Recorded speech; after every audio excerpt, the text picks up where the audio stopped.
Guys, it's me Muhammad Moin. Welcome to my YouTube channel. In this video tutorial, I will be discussing the implementation of linear regression using Python from scratch, as well as the implementation of linear regression using scikit library.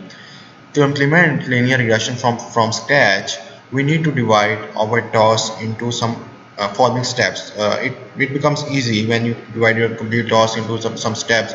You just need to follow each of the step, and by this way it becomes easy to implement linear regression from scratch. So first of all, you need to import libraries. Then you need to read the required data set, and then after reading the data set, you need to separate the independent and dependent variables. Then you need to find each of the parameters that are involved in the equation of linear regression. We have the linear regression equation as y is equal to mx plus c. Then we plot the scatter plot of data points as well as the regression line. So starting with the step number one. Step number one, as I have listed down over here, we need to import the required libraries.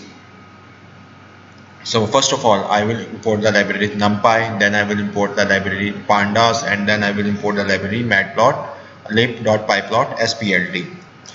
Below I have set the default size for each of my plot. It's your choice. Either you can write this line, or without it, there will be no issue. So it's your complete choice. Either you want to set the default size for each plot or not. So it's your complete choice. If I don't even write this, there is no issue, and I will get good results as well. So first of all, I have imported the required libraries. I have so the purpose of each of the library, what the basically functionality and the features of each of the library, I will be explaining in another video tutorial. I will be uploading this video tutorial regarding explaining each of the libraries after this video tutorial, linear regression from scratch. So after importing the required libraries, I need to read the dataset. So I am here using the HeadBrain dataset. I have downloaded it from Kaggle. I will be sharing the link as well in the description. So if anyone wants to download it, you can just type on Google HeadBrain Kaggle dataset. So you need to click on the first link and the search bar appearing, and then here you can see that the window will open, and here you can just download. Click here and download the dataset, required dataset of HeadBrain. So I have downloaded the dataset from here. In the code you can see the code as well, which I have uploaded, implementing linear regression from scratch as well as linear regression using scikit-learn. So I have uploaded the code here as well. You can download it as well as use it for your own purpose. So after reading the dataset, it's better to check the dataset you have. Dataset.head, if I write so I have saved the data in my by the variable name data. So after, if I write data.head, the first 5 rows will appear, and the same columns which have dataset will appear. So if I write dataset.head 6, the first 6 rows will appear now. If I write dataset.10, the first 10 rows will appear now. So by default, if I write data.head, the first 5 rows appears. Now to check the size of the data set we have, so I will just write data.shape. So this basically tells me the number of rows I have, and this basically tells me the number of columns. So as you can see here, we have 1 2 3 4 columns, and we have 237 rows as well. So after importing the libraries and reading the data, the next step what we do is to need to separate the dependent and independent variables. So in this case, we have the dependent variable as brain weight and the independent variable as head size. So basically this brain weight is my dependent variable and independent variable is head size. I have stored the head size, the complete head size data into x variable, and brain weight, which is my dependent variable, into the y variable. So here you can see I have written x data dot values. So basically dot values create an array of the complete elements we have in the head size column.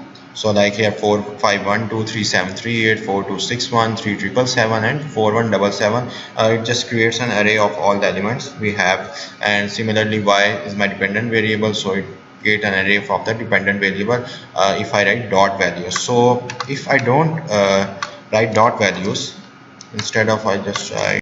So here you can see I have removed dot values. So now let us see, it doesn't create any array. You can verify it here well.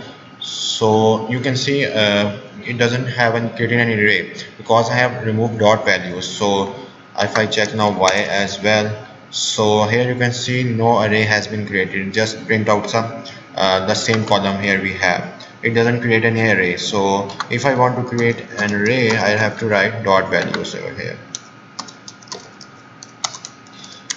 These are the little things, but you should have an idea what each of these functions perform.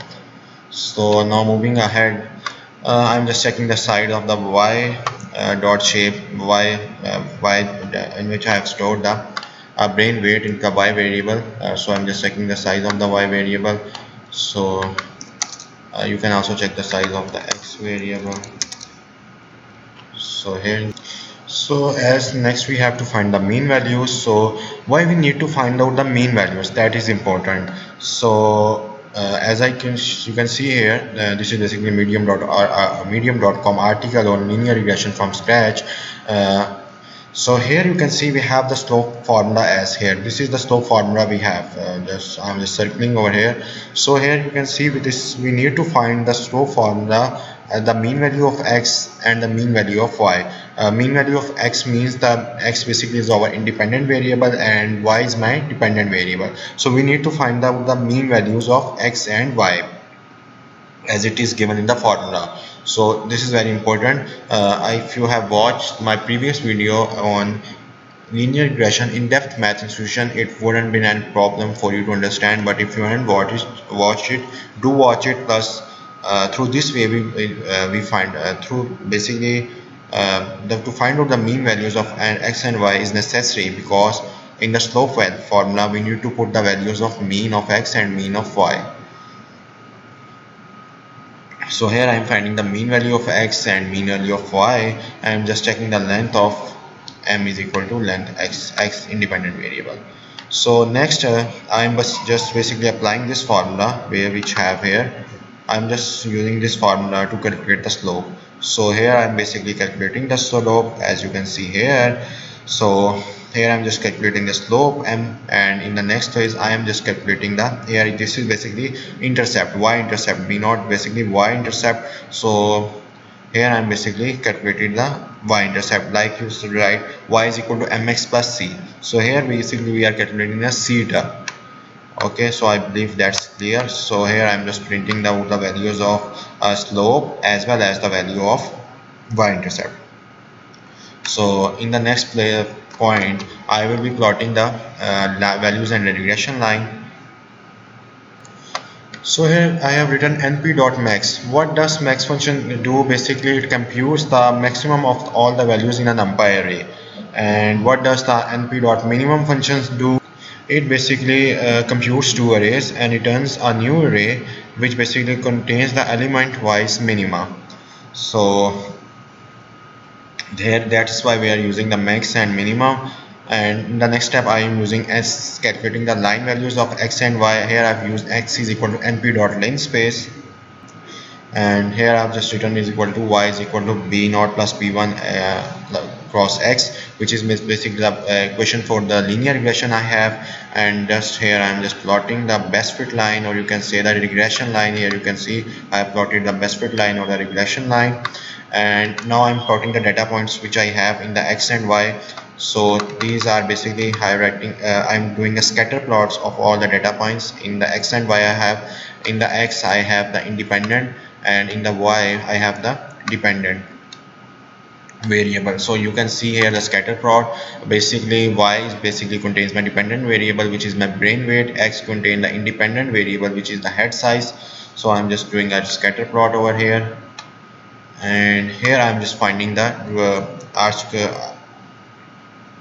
square value to check the accuracy of my algorithm which I am implemented. So the close the r square value is to 1. So if my r square value is close to 1, it means that my model is fine, it's working good. So more closer the value to the 1, it means our system is performing good, our model is good. So away from the r square or if I have a value of r square which is less than 0.5, it means our system is not performing well, or the model accuracy is not good. So that's all while implementing the linear regression from scratch. You can ask a question basically, what this come basically, this is all the formula of the r square. So if you haven't understand it, you couldn't understood it, you need to watch the mass intuition behind linear regression tutorial in which I have clearly explained the r square term as well. Again, for your assistant, this is basically medium.com article. Here you can see the formula of r square as well, y minus y mean square, y predicted value ka square, and y minus y mean square. So from here we get the value of r square, we get the formula for the r square, sorry. So in this way I'm implementing linear regression from scratch, so using Python. So now I will implement linear regression algorithm using scikit library. So that's very simple as well. So I just need to import the linear regression from the scikit library, and then I will import the mean square error as well. And just I need to check the first, I will check the shape of the my x basically, which is my independent variable. So it's 3237. So one thing you need to remember that we cannot use the rank one matrix in scikit-learn, so I will just need to reshape it. So I'm just reshaping it so that it doesn't have a rank 1. So as I reshape it, so I get this, and then I will create a linear regression model, and then I will train my data set, and then I will predict the value of y term. So and then I will checking the R2 score using accuracy using the R2 score. So it just gives me the same value which I get using linear regression from scratch. I'm just getting the same value 0.6393 while implementing linear regression from scratch. I'm getting the same value while implementing this from using scikit library. So it's better to you should implement it from using scikit library, because it's very simple and much easy. You just need to include the linear regression library. So that's all from this video tutorial. I hope you have enjoyed it and learned it as well. See you all in the next video tutorial. Have a good day. Goodbye.